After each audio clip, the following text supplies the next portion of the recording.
And welcome everyone to what could be match point here in the best of 5 in the MSL Code S Grand Finals. We have here on Derelict Watcher, this last game, or potential last game, we have the Red Terran player down here in the bottom left, pyrO, who's going to be attempting to come back from a 2-0 deficit to this blue Zerg player here in the top right-hand corner, SilverSnyper. So I'm going to actually hand the time over a little bit to my co-commentator Nibbling here to tell a little bit about what we were just talking about here in between games and how the series has gone so far. Thank you, Logan. Well, as you pointed out, so far we're 2-0, but I think that's kind of misleading here on poor pyrO. He's definitely been showing some serious skill. Both the players' trade-off has been pretty intense. Our last game, we saw some pretty impressive multi-pronged doom drops coming from pyrO that was just quite simply outmatched by a ball of death, Roach Hydra, coming from our Zerg player. With this large map, I'm hoping to see the change that we were hoping to see in the last game, which is tanks rather than the Widow Mines, because although the Widow Mines are super good at the static defense, their required range makes it to the point that controlling these big large areas like we're seeing on the last map and this one, you gotta have the tanks. You know, that's completely true. One of the other things that we were talking about is that right now it's the very beginning of Heart of the Swarm, and everyone really likes to try out new units, and I don't blame anyone for that. I'm just like everyone else there. For sure. Loads of fun. Mines actually do a really high burst damage, but their cooldown is so high that their DPS is actually quite low, and I feel like that on top of the range advantage for tanks can actually be it's kind of a big deal to go mine instead of siege tank in certain situations when you just need that DPS to take down that much. Ooh, and it does look like SilverSnyper is going to get a little bit of a victory here. I just had to go ahead and point out that this drone has 1 kill. Wow. Making up for the fact it can't see anything.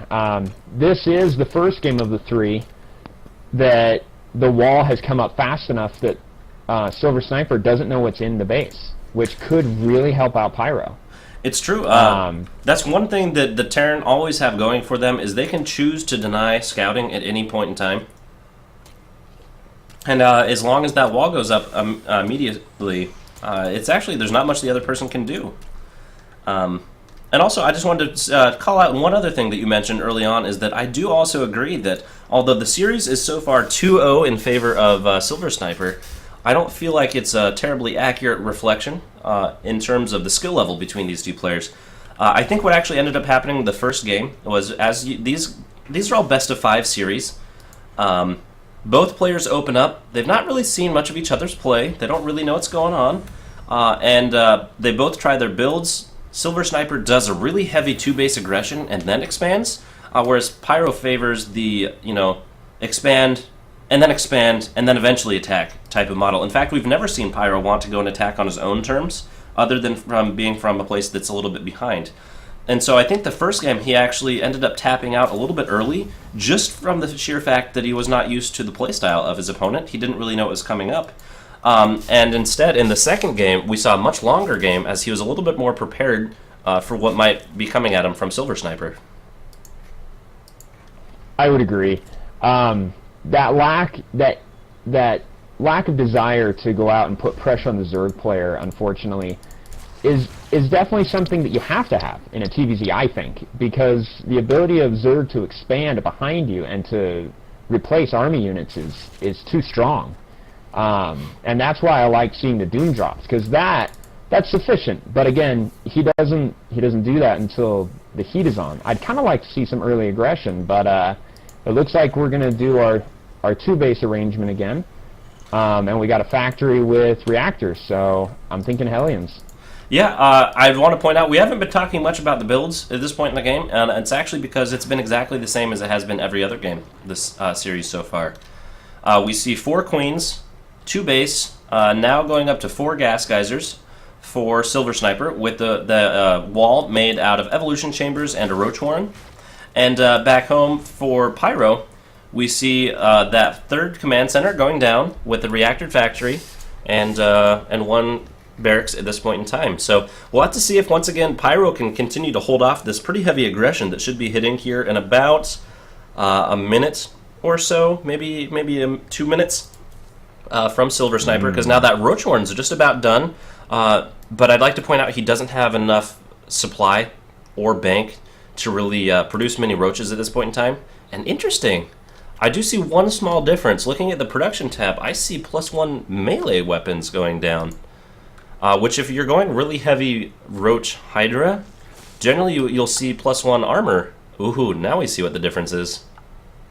Which is what he did last time. We saw the armor and the missile upgrades. So yeah, that is interesting. Maybe Ling Ultra, that'd be fun to see. Actually, so I think I kind of see where he's going with this. I'd like to point out there's a little bit different. This third base is going down, I think, a little bit faster for SilverSnyper, but the big divergence here is Muta that's going to be coming out. There's a Spire on its way, and there's Baneling. So instead, I think he's going to fake his basic Roach Hydra build and instead go ahead and bait and switch and go with Ling Muta play. And I think these will get picked off, a few of them at least. Ooh, only one actually going down. I'd love to see a lot better creep spread out of SilverSnyper, actually. As I say that, now he's continuing to throw down more. With this number of queens, he's got a lot of energy on both of these. That's 3 more creep colonies, or creep tumors, from each one of them. The creep could be quite a bit farther forward. Yeah. Which is important on big maps. Yeah, it is really important on big maps. Scarlet is another person that uses this build. She's actually the one that I know that uses it the most, is that 4-queen opening. And she's famous for having creep to her opponent's third by somewhere between the 15 and 20 minute mark. So, obviously that's an ideal. Acer Scarlet, for those of you that don't know, she's one of the few female pro gamers that I know about. And she does quite well. She made it to, I think it was the round of 16 of WCS America, so it's pretty exciting. She plays a really interesting style of play, very much focused on Ling and creep spread. Speaking of Lings, I don't know if you see what I see here in the middle of the map. I do see what you see, which is interesting because unlike most maps, there's no Zelnaga in the middle, which means that both players can be pretty blind if they go through the middle. It's true, and that's the main attack avenue. And given this is a 2-player map, believe it or not, it's a giant 2-player map. Ooh, that Widowmine's going to get a big hit off. Oh. Or just one. That was unfortunate. It only picks off one of them, timing. but it does get a good thing. I think the most important thing here is that SilverSnyper did not show the Lings, if I recall that correctly. Ooh, and pyrO's supply blocked. All of them back. So, ouch. pyrO is very much, okay, now he does have enough supply on its way. pyrO's very much ready for the very same Roach play that has been happening so far. And now we see, okay, now we see those queens being utilized a little bit more to get some of that creep spread. Now look at the queen energy. But the big thing here is that... That's what we like to see. Yeah, it's because with Roach Hydra, I don't feel like creep spread is as important as it is with Ling Baneling, or Ling Muta Baneling. And that's because Banelings are so much faster on creep, and so are Hydras. I guess that's a good argument. But now in Heart of the Swarm, it's not as crucial, as Hydras now have a pretty good upgrade for speed off creep. But really, they need to have... Banelings need to have that centrifugal hooks upgrade, which they do have. Need to be on creep to guarantee good hits. Otherwise, the player can split their units pretty effectively and cost effectively against Banelings. Particularly, there are some... Oh, maybe there are not. Are there some Marauders in there? There are 4 Marauders in there. That's not very many. So, I really do think it's quite... He found the third. Yeah, they both seen each other's third. The big thing here is we have a flock of Mutas coming in on the right-hand side. Now SilverSnyper is indeed showing his hand. He's down in food, but not for long. Big thing here is all the SCVs were actually pulled earlier, so it's not as big of a deal. We do have 4 more racks that are just finishing up. Lots of Marines on the way. We have 11 in production. Hellions going over and offering to get shot first. And now we have some additional Mutas on their way in. So we do have a pretty high Muta count. We do have, what is that, 11 Mutas? But versus 44, 45 Marines. So these Banelings are going to have to do huge damage.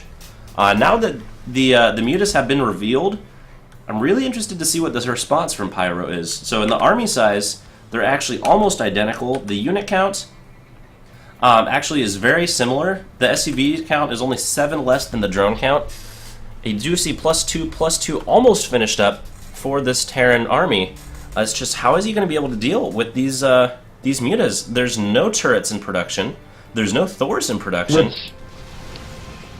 And I can see him not going Thor if he has a strong build. Otherwise, that's fine. But the turrets are a must, because otherwise, the Sim City with his barracks plays against him, because his Marines can't navigate it nearly like the Muta Cloud can drift over it, like we just saw. You know, that's exactly right. Another thing I'd really like to see him do is he's got a whole bunch of Widow Mines. Widow Mines, 1 or 2 at the end, the edges where they're most likely to fly in, could make a huge difference. Ooh, especially against the Muta Cloud. That would be a pleasure. Yeah, that would be quite fun to watch. But the Mass Marine seems to be the response. And Mass Marine's a good answer. Yeah. I'm okay with that. Both players pretty supply blocked. Now we are seeing creep spread finally again from SilverSnyper. I feel like it goes in waves. I think I see exactly what's going on. He's out controlling and doing things, and then all of a sudden he's like, oh yeah, creep spread. Let's do that. The thing is, it's not past the halfway point in the map. That's not super important. But really what that means is it's hard for the Terran player to engage on creep. And the farther back the creep is, the easier it is to be able to engage. He's scanning, wanting to make sure he does not... He wants to take out this creep spread. Remember, this is a little bit easier now. He's going to have to throw down another scan to take out some of that, some of those creep tumors. And it looks like instead he does not want to... He does not want to go ahead and do that. It's because there's a whole bunch of mutas over here in his natural, and once again, now he's losing workers a lot. Previously, he defended that pretty well, and he pulled the rest of those workers. But this time, not going near as well for him. There's enough mutas there to be able to take out that small number of Marines. Now the extra units get there. He's going to be able to shove those mutas away. That flock of mutas is getting pretty large. It's actually getting to the point where I'd call it a murder. I like to call them murders of mutas. That's an accurate term. I mean, may as well be. Plus, it They're sounds cooler. Ugly like crows? Yeah. Oh, 100%. Where'd those banelings go? He made 22 banelings. Oh, there they are. He just has a huge blob of them here in the back. Oh my gosh, that is so scary to those Marine... That whole Marine group, if they move in... Oh, and more banelings. Why not? Well, you have extra gas, so you might as well spend it on banelings. That's true. The important thing here is that there's still no... turrets around, so these, even if there's an engagement here, which he's going to be really, he's really going to need to be careful here.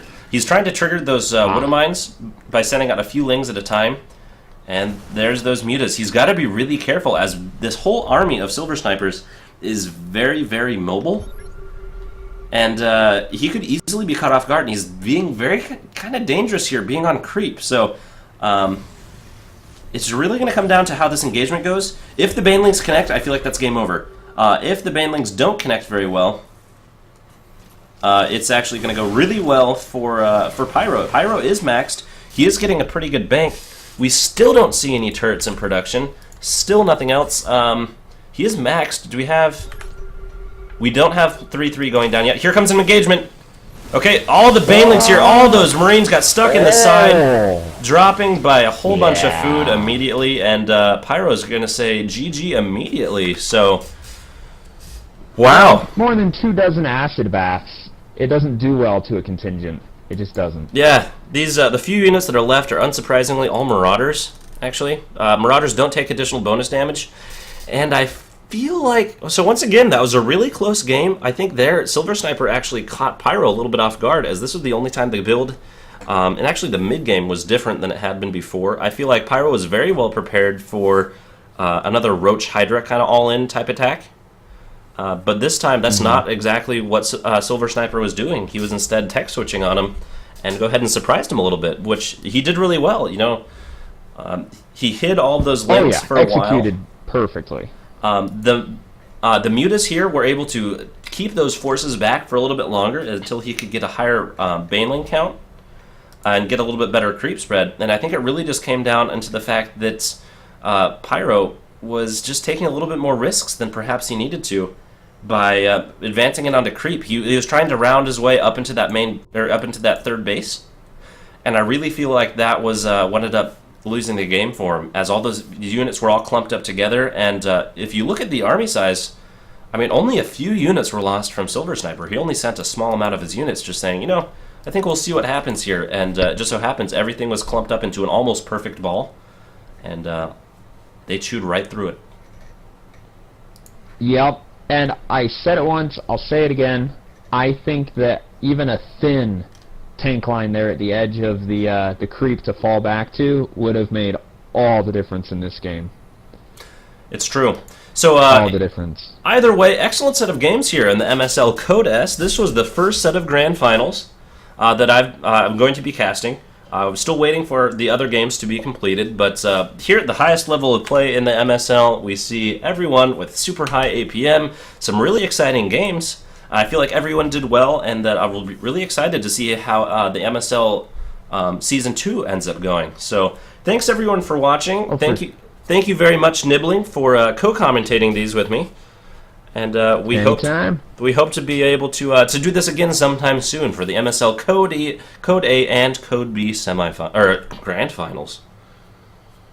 So thanks again, everyone, and hopefully we'll be back soon to bring you some more StarCraft 2.